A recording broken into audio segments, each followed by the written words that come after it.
नमस्कार। आकाशवाणी से प्रस्तुत है समाचार प्रभात।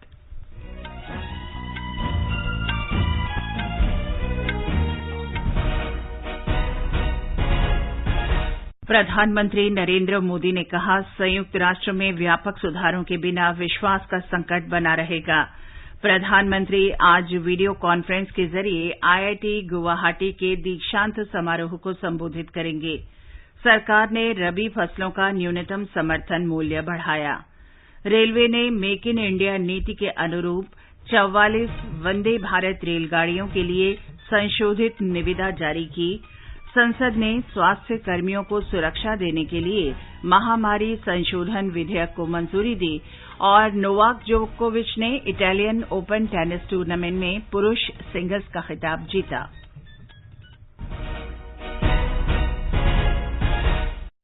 समाचार प्रभात के इस अंक में मुकेश कुमार के साथ मैं चंद्रिका जोशी। प्रधानमंत्री नरेंद्र मोदी ने कहा है कि व्यापक सुधारों के बिना संयुक्त राष्ट्र के समक्ष विश्वास का संकट बना रहेगा। प्रधानमंत्री कल रात वीडियो कॉन्फ्रेंस के जरिए संयुक्त राष्ट्र की 75वीं वर्षगांठ पर महासभा की उच्च स्तरीय बैठक को संबोधित कर रहे थे। उन्होंने कहा, आज विश्व को ऐसे बहुपक्षवाद की जरूरत है जो मौजूदा समय की वास्तविकता, सभी पक्षों की अभिव्यक्ति, समकालीन चुनौतियों के समाधान और मानव हित पर केंद्रित हो।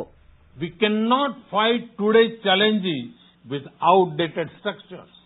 Without comprehensive reforms, the UN faces a crisis of confidence. For today's interconnected world, we need a reformed multilateralism that reflects today's realities, gives voice to all stakeholders, addresses contemporary challenges, and focuses on human welfare. India looks forward to working with all other nations toward this end. प्रधानमंत्री मोदी ने कहा कि इस अवसर पर स्वीकृत घोषणा पत्र से स्पष्ट है कि विश्व में संघर्ष रोकने, विकास सुनिश्चित करने, जलवायु परिवर्तन के संकट से निपटने, असमानता दूर करने और डिजिटल प्रौद्योगिकी का लाभ समान रूप से पहुंचाने की दिशा में बहुत कुछ किए जाने की जरूरत है। उन्होंने कहा कि विश्व आज संयुक्त राष्ट्र की वजह से बेहतर स्थिति में है। प्रधानमंत्री ने संयुक्त राष्ट्र शांति रक्षा मिशन सहित शांति और विकास के लक्ष्य को बढ़ावा देने वालों के प्रति आभार व्यक्त किया। शांति रक्षा मिशन में भारत प्रमुख योगदान देने वाले देशों में है। उन्होंने कहा कि 75 वर्ष पहले संयुक्त राष्ट्र की स्थापना से युद्ध की विभीषिका के बीच मानव इतिहास में पहली बार आशा की किरण जगी थी। संयुक्त राष्ट्र घोषणा पत्र पर हस्ताक्षर करने वाले संस्थापक देश के रूप में भारत इस संगठन के महान लक्ष्यों में भागीदार था। भारत इस लक्ष्य को पूरा करने के लिए दुनिया के सभी देशों के साथ मिलकर काम करना चाहता है। As a founding signatory of the UN Charter, India was part of that noble vision. It reflected India's own philosophy of Vasudhaiv Kutumbakam. We see all creation as a family. Our world today is a better place because of the United Nations. Bharat सुरक्षा परिषद में सुधार के लिए दशकों से किए जा रहे प्रयासों में शामिल है। भारत का मानना है कि 1945 में स्थापित संगठन 21वीं सदी की वास्तविकताओं और मौजूदा चुनौतियों से निपटने में सक्षम नहीं है। प्रधानमंत्री नरेंद्र मोदी आज वीडियो कॉन्फ्रेंस के माध्यम से गुवाहाटी के भारतीय प्रौद्योगिकी संस्थान आईआईटी के दीक्षांत समारोह को संबोधित करेंगे। इस समारोह में कुल 1803 छात्रों को डिग्री दी जाएगी।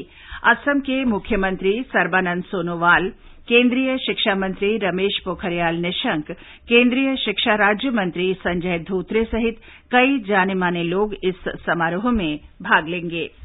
1994 में स्थापित IIT गुवाहाटी ने पिछले वर्ष में 25 साल पूरे कर लिए हैं। 285 हेक्टेयर क्षेत्र में फैले इस संस्थान में सभी प्रमुख जैसे इंजीनियरिंग, विज्ञान और मानविकी विषय को कवर करने वाले 11 विभाग और 5 इंटरडिसिप्लिनरी शैक्षणिक केंद्र है। यहाँ 400 से अधिक फैकल्टी और 6000 से अधिक छात्र रहने की सुविधा है। शिक्षा और गवेषणा के अलावा IIT गुवाहाटी ने अपने स्थापना के बाद से उत्तर पूर्व क्षेत्र के लोगों की आकांक्षा को काफी हद तक पूरा करने में सक्षम रहे हैं। मानस प्रतिम शर्मा, आकाशवाणी समाचार, गुवाहाटी। सरकार ने रबी की 6 फसलों का न्यूनतम समर्थन मूल्य बढ़ा दिया है। कृषि मंत्री नरेंद्र सिंह तोमर ने लोकसभा में जानकारी दी कि मंत्रिमंडल की आर्थिक कार्य समिति ने गेहूं, चना, मसूर, सरसों, ज्वार और कुसुम फलों के न्यूनतम समर्थन मूल्य में वृद्धि को मंजूरी दी है। गेहूं की MSP में 50 रुपए क्विंटल की वृद्धि के उपरांत 1975 हो गई है। 225 रुपए की वृद्धि के उपरांत अब 5100 रुपया प्रति क्विंटल चना होगा। मसूर में 300 रुपए प्रति क्विंटल की वृद्धि के उपरांत 5100 रुपया प्रति क्विंटल मसूर अब होगा।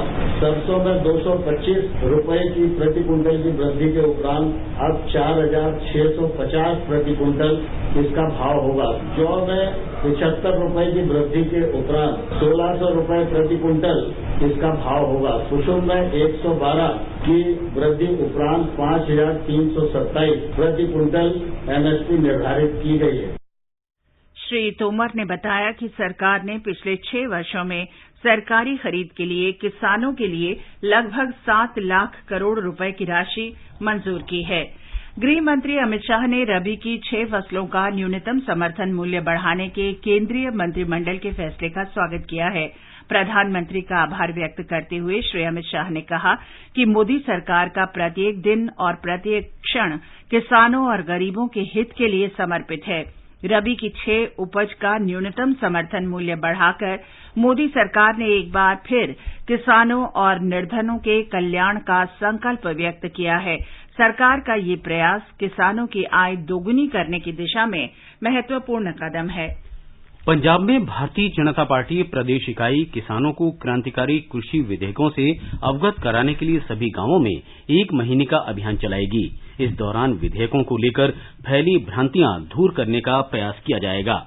पंजाब भाजपा प्रमुख अश्विनी शर्मा ने कहा कि रबी उपज का न्यूनतम समर्थन मूल्य बढ़ाने की केंद्र की घोषणा कृषि क्षेत्र की सुरक्षा के लिए सरकार की प्रतिबद्धता दर्शाती है। प्रधानमंत्री नरेंद्र मोदी के फैसले का स्वागत करते हुए श्री शर्मा ने कहा कि पहली बार रबी फसलों की बुवाई से पहले न्यूनतम समर्थन मूल्य घोषित किया गया है। आमतौर पर ये घोषणा अक्टूबर के दूसरे सप्ताह में होती रही है। विपक्षी दलों को किसान विरोधी बताते हुए श्री शर्मा ने कहा कि हाल में पारित कृषि विधेयक का उद्देश्य किसानों के लिए कृषि को लाभकारी बनाना है। महाराष्ट्र के मुख्यमंत्री उद्धव ठाकरे ने कहा है कि राज्य सरकार का पीक पहाड़ी मोबाइल ऐप किसानों की समस्याएं कम करेगा और उनके उत्पादों का समुचित मूल्य और बेहतर बाजार उपलब्ध कराएगा। वे कल मुंबई में अपने सरकारी आवास पर हुई बैठकों में फसलों को सर्वेक्षण के लिए विकसित किए गए ऐप पर चर्चा कर रहे थे। इस बैठक में राज्य के मंत्री बाला साहेब थोराट, एकनाथ शिंदे और वरिष्ठ सरकारी अधिकारी तथा टाटा ट्रस्ट के प्रतिनिधि शामिल थे। ये ऐप टाटा ट्रस्ट ने विकसित किया है। ये समाचार आकाशवाणी से प्रसारित किए जा रहे हैं। समाचार प्रभात में आपका फिर स्वागत है। भारतीय रेलवे ने 44 वंदे भारत रेलगाड़ियों के लिए संशोधित निविदा जारी की है। निविदा वेबसाइट irEPS.gov.in पर अपलोड कर दी गई है।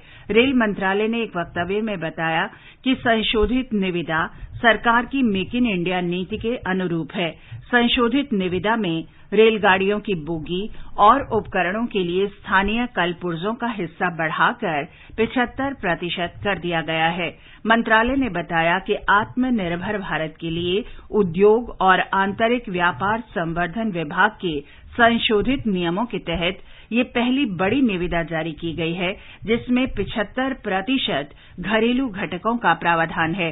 मंत्रालय ने बताया कि ये घरेलू निविदा है और केवल भारत में पंजीकृत कंपनियां ही इसमें आवेदन कर सकती हैं और उन्हें भारतीय रुपये में अपनी संविदा दर देनी होगी। मंत्रालय ने कहा कि निविदा के लिए बोली लगाने से पहले की बैठक इस महीने की 29 तारीख को होगी और 17 नवंबर को निविदा खोली जाएगी।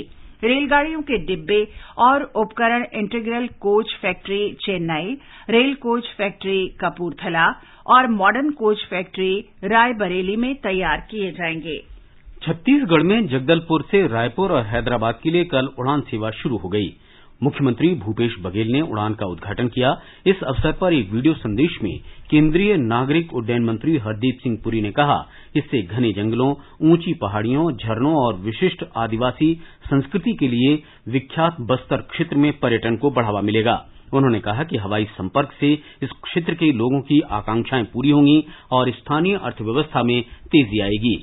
उत्तर प्रदेश के मुख्यमंत्री योगी आदित्यनाथ ने उद्योगपतियों, उद्यमियों और निवेशकों से राज्य में निवेश का आह्वान किया है। उन्होंने कहा कि उत्तर प्रदेश इस समय निवेश का सर्वोत्तम गंतव्य है। मुख्यमंत्री ने घोषणा की कि गौतम बुद्ध जिले में नोएडा को उत्तर भारत का सबसे बड़ा व्यापारिक केंद्र बनाया जाएगा। हमारे संवाददाता ने बताया है कि इन्वेस्ट यूपी कार्यक्रम की बैठक में अध्यक्षता करते हुए योगी आदित्यनाथ ने कहा कि उत्तर प्रदेश 10 खरब अर्थव्यवस्था वाला राज्य बनने का सपना साकार करने की राह पर आगे बढ़ रहा है। उन्होंने कहा कि प्रधानमंत्री नरेंद्र मोदी ने देश को 50 खरब की अर्थव्यवस्था बनाने का जो लक्ष्य रखा है, उसे पाने में उत्तर प्रदेश का योगदान रहेगा। मुख्यमंत्री ने कहा कि उत्तर प्रदेश में उद्योगों की स्थापना के लिए 20,000 एकड़ भूमि तैयार है। राज्य सरकार जल्द ही व्यापक भूमि नीति लाएगी। इसके अलावा औषधि नीति और डेटा नीति भी तैयार की जा रही है। संसद ने महामारी संशोधन विधेयक 2020 का अनुमोदन कर दिया है। कल देर रात लोकसभा में ये विधेयक ध्वनिमत से पारित किया गया। राज्यसभा इसे इस महीने की 19 तारीख को पारित कर चुकी है। विधेयक के माध्यम से महामारी अधिनियम 1897 में संशोधन किया गया है। इसमें महामारी के निदान से जुड़े स्वास्थ्य कर्मियों को सुरक्षा देने और महामारियों का प्रसार रोकने के लिए केंद्र सरकार की शक्तियों का विस्तार करने का प्रावधान है। ये विधेयक महामारी संशोधन अध्यादेश के स्थान पर लाया गया है, जिसे इस वर्ष अप्रैल में जारी किया गया था। विधेयक में स्वास्थ्य कर्मियों को क्षति पहुंचाने या उनके जीवन को खतरे में डालने जैसे कार्यों को संज्ञेय और गैर जमानती अपराध माना गया है। विधेयक में ऐसा करने वाले किसी भी व्यक्ति को 3 महीने से 5 साल तक की सजा और 50,000 से 2 लाख रुपए तक का अर्थदंड देने का प्रावधान किया गया है। विधेयक के तहत स्वास्थ्य कर्मियों पर हमला करने या उन्हें क्षति पहुंचाने वाले व्यक्ति को प्रभावित स्वास्थ्य कर्मी को मुआवजा भी देना होगा। विधेयक के बारे में केंद्रीय स्वास्थ्य और परिवार कल्याण मंत्री डॉक्टर हर्षवर्धन ने कहा कि देश में स्वास्थ्य कर्मियों पर हो रहे हमलों को देखते हुए कोविड महामारी की मौजूदा स्थिति में ऐसी घटनाओं को रोकने के लिए कड़े कानून की जरूरत थी। लोकसभा ने कल रात होम्योपैथी केंद्रीय परिषद संशोधन विधेयक 2020 और भारतीय आयुर्विज्ञान केंद्रीय परिषद संशोधन विधेयक 2020 पारित कर दिया। राज्यसभा इन दोनों विधेयकों को इस महीने की 18 तारीख को पारित कर चुकी है। होम्योपैथी केंद्रीय परिषद संशोधन विधेयक में होम्योपैथी केंद्रीय परिषद अधिनियम 1973 को संशोधित किया गया है। इस विधेयक के माध्यम से केंद्रीय होम्योपैथी परिषद का गठन किया जाएगा, जो होम्योपैथी शिक्षा और पद्धति का नियमन करेगी। ये विधेयक होम्योपैथी केंद्रीय परिषद संशोधन 2020 की जगह लाया गया है, जिसे इस साल अप्रैल में जारी किया गया था। भारतीय आयुर्विज्ञान परिषद संशोधन विधेयक से भारतीय आयुर्विज्ञान केंद्रीय परिषद अधिनियम में संशोधन किया गया है। इस अधिनियम से आयुर्वेद, योग और प्राकृतिक चिकित्सा समेत भारतीय चिकित्सा पद्धति की शिक्षा के नियमन के लिए केंद्रीय परिषद का गठन किया जाना है। दोनों विधेयकों पर चर्चा का उत्तर देते हुए केंद्रीय स्वास्थ्य मंत्री डॉक्टर हर्षवर्धन ने कहा कि सरकार गुणवत्तापूर्ण स्वास्थ्य सुविधाएं प्रदान करने में भारतीय चिकित्सा पद्धति में सकारात्मक परिवर्तन के लिए प्रतिबद्ध है। उन्होंने कहा कि होम्योपैथी, योग और प्राकृतिक चिकित्सा प्राचीन आयुर्विज्ञान पद्धतियां हैं जिनका वैज्ञानिक आधार है। आगे बढ़ने से पहले एक नजर फिर से मुख्य समाचारों पर। प्रधानमंत्री नरेंद्र मोदी ने कहा, संयुक्त राष्ट्र में व्यापक सुधारों के बिना विश्वास का संकट बना रहेगा। प्रधानमंत्री आज वीडियो कॉन्फ्रेंस के माध्यम से आईआईटी गुवाहाटी के दीक्षांत समारोह को संबोधित करेंगे। सरकार ने रबी फसलों का न्यूनतम समर्थन मूल्य बढ़ाया। रेलवे ने मेक इन इंडिया नीति के अनुरूप 44 वंदे भारत रेलगाड़ियों के लिए संशोधित निविदा जारी की। संसद ने स्वास्थ्य कर्मियों को सुरक्षा देने के लिए महामारी संशोधन विधेयक को मंजूरी दी और नोवाक जोकोविच ने इटालियन ओपन टेनिस टूर्नामेंट का पुरुष सिंगल्स खिताब जीता।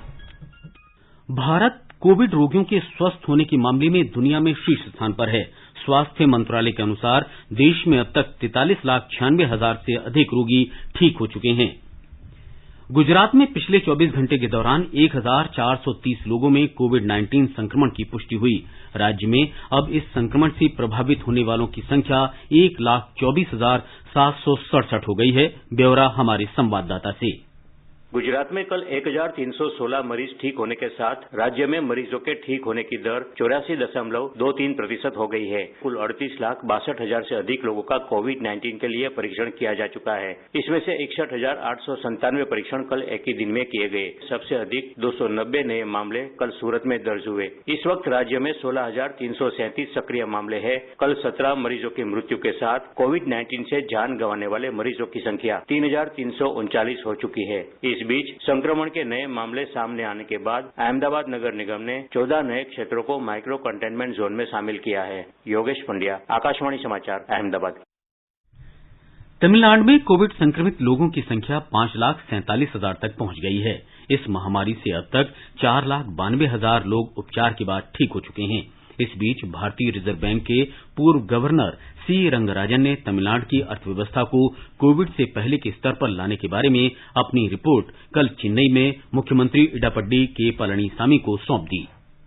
भारतीय रिजर्व बैंक के पूर्व गवर्नर सी रंगराजन की अध्यक्षता वाली 24 सदस्यों वाली समिति ने अपनी रिपोर्ट में संकेत दिए हैं कि तमिलनाडु की अर्थव्यवस्था लगभग 2 महीने में कोविड से पहले के स्तर पर आ जाएगी। इस समिति को राज्य के राजस्व पर कोविड महामारी के प्रभाव का आकलन करने और अर्थव्यवस्था को फिर से पटरी पर लाने के सुझाव देने के लिए गठित किया गया था। अपने 250 पृष्ठों की रिपोर्ट सौंपने के बाद श्री रंगराजन ने संवाददाताओं को बताया कि वस्तु और सेवा कर के संग्रह, ईंधन खपत और बिजली के उपयोग के आंकड़ों से अर्थव्यवस्था में वृद्धि के संकेत मिले हैं। उन्होंने कहा कि इस समय राज्य की वृद्धि दर का पूर्वानुमान लगाना बहुत कठिन है। रिजर्व बैंक के पूर्व गवर्नर ने कहा कि उनकी समिति ने पूंजीगत व्यय बढ़ाने और शहरी इलाकों में रोजगार गारंटी योजनाएं शुरू करने जैसे उपायों की सिफारिश की है। चेन्नई से जयसिंह की रिपोर्ट के साथ समाचार कक्ष से अरुण होरा।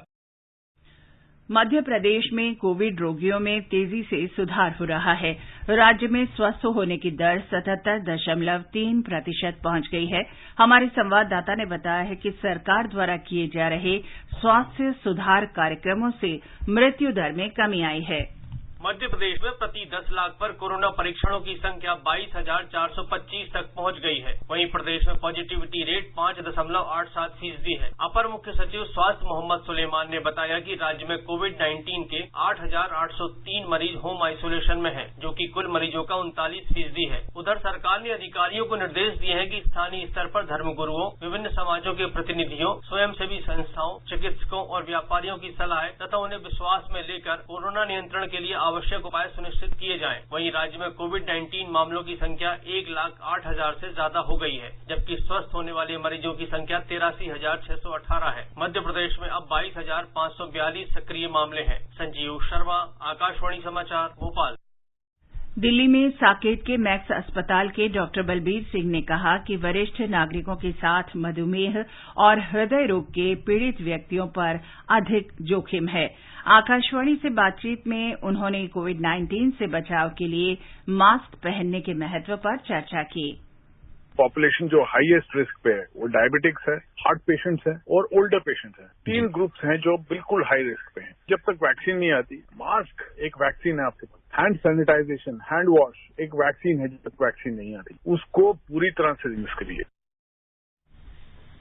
जम्मू कश्मीर में मुख्य सचिव BVR सुब्रमण्यम ने जम्मू के सरकारी मेडिकल कॉलेज के प्रधानाचार्य से कोविड-19 रोगियों के उपचार की समुचित व्यवस्था और डॉक्टरों की नियमित उपस्थिति सुनिश्चित करने को कहा है। हमारे संवाददाता ने बताया है कि मुख्य सचिव जम्मू मेडिकल कॉलेज और अस्पताल में कोविड प्रबंधन की समीक्षा के लिए आयोजित बैठक की अध्यक्षता कर रहे थे। कॉलेज के प्रधानाचार्य ने बैठक में बताया कि कोविड रोगियों के उपचार की विशेष व्यवस्था की गई है और पर्याप्त संख्या में बिस्तर और वेंटिलेटर उपलब्ध कराए गए हैं। और अब एक नजर देश भर में आज के मौसम पर।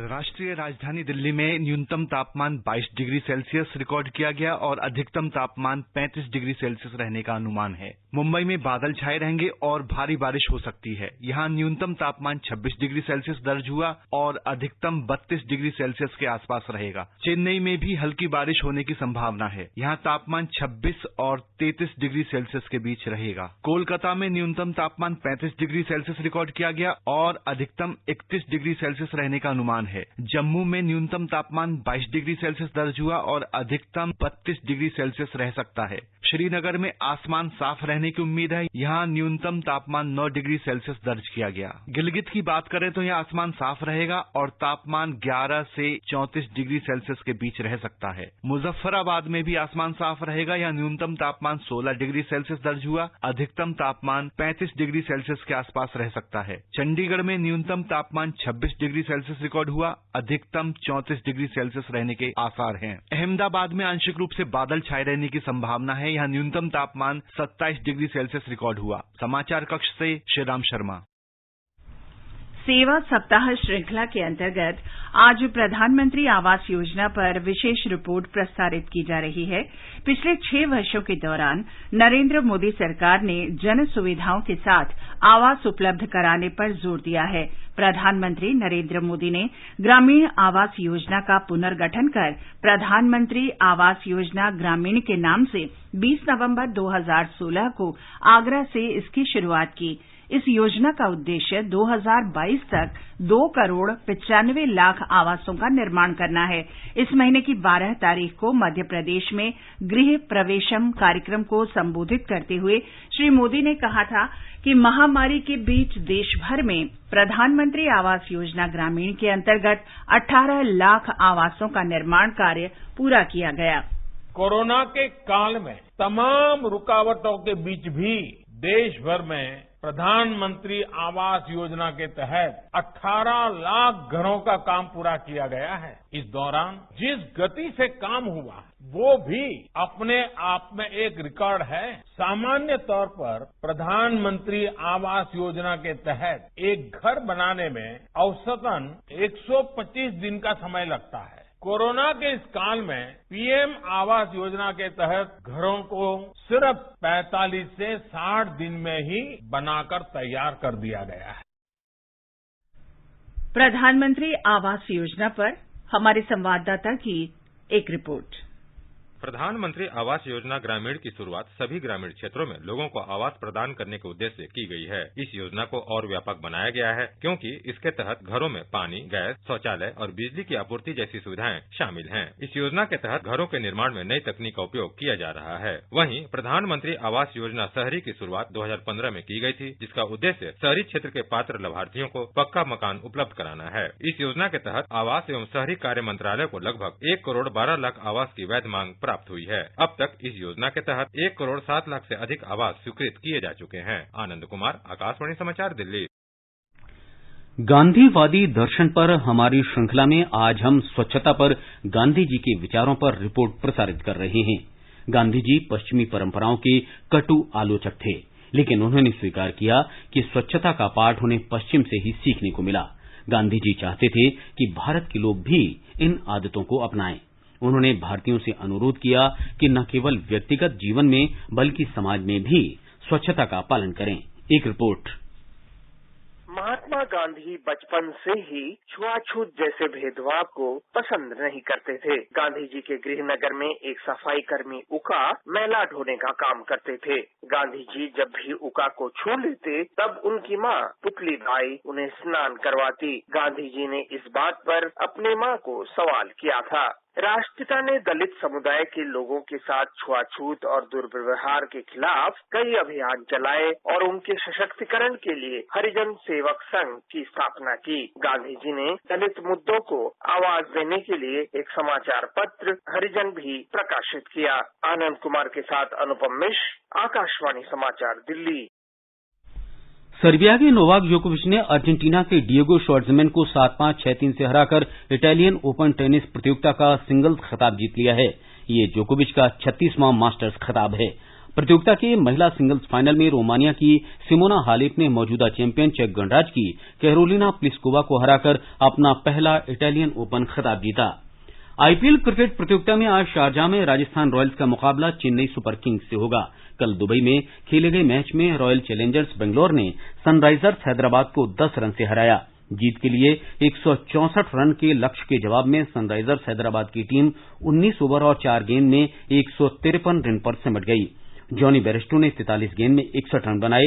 रॉयल चैलेंजर्स बेंगलोर के युजवेंद्र चहल ने 3, नवदीप सैनी और शिवम दुबे ने 2-2 विकेट लिए। इससे पहले रॉयल चैलेंजर्स बेंगलोर ने 5 विकेट पर 163 रन बनाए थे। देवदत्त पडिक्कल ने 42 गेंद में 56 रन और एबी डिविलियर्स ने 30 गेंद में 51 रन बनाए।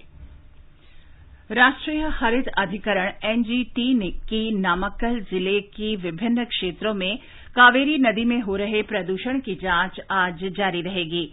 एनजीटी ने इसका स्वतः संज्ञान लेते हुए कावेरी नदी किनारे रंगाई का काम कर रहे इकाइयों से प्रदूषण के बारे में पूछताछ की है। कल अधिकरण के सदस्य जिला प्रशासन के अधिकारियों के साथ नामक्कल जिले के कुमारपालम और पल्लीपलायम के विभिन्न स्थानों का दौरा किया। उन्होंने कहा कि इस संबंध में जल्दी ही एक रिपोर्ट अधिकरण को सौंप दी जाएगी। ये समाचार हमारी वेबसाइट newsonair.com/hindi पर भी उपलब्ध हैं। और अब आज के समाचार पत्रों की सुर्खियों के साथ हैं मुकेश। धन्यवाद चंद्रिका। गेहूं समेत 6 रबी फसलों का न्यूनतम समर्थन मूल्य बढ़ाए जाने की खबर आज लगभग सभी अखबारों ने प्रमुखता से दी है। दैनिक जागरण ने लिखा है, सियासी तकरार के बीच कृषि सुधारों की श्रृंखला में रबी फसलों के न्यूनतम समर्थन मूल्य में वृद्धि। जनसत्ता लिखता है, प्रधानमंत्री ने कहा, किसानों को आत्मनिर्भर बनाने के प्रयास जारी रहेंगे। हरिभूमि ने पहले पन्ने पर लिखा है, किसानों से प्रधानमंत्री मोदी की अपील, मंडी और एमएसपी पर रहेगी ज्यों की त्यों, फैलाया जा रहा है भ्रम। राज्यसभा में विपक्ष के हंगामे और सदन की कार्यवाही पूरे दिन के लिए स्थगित होने की खबर को अखबारों ने आज समूचे घटनाक्रम के साथ विस्तार से दिया है। जनसत्ता ने लिखा है, राज्यसभा के 8 सदस्य निलंबित। अमर उजाला की सुर्खी है, अमर्यादित आचरण पर सांसद निलंबित। संसद परिसर में ही धरने पर बैठे। कुछ अखबारों ने 12 विपक्षी दलों के राष्ट्रपति से मुलाकात के लिए समय मांगे जाने की भी खबर दी है।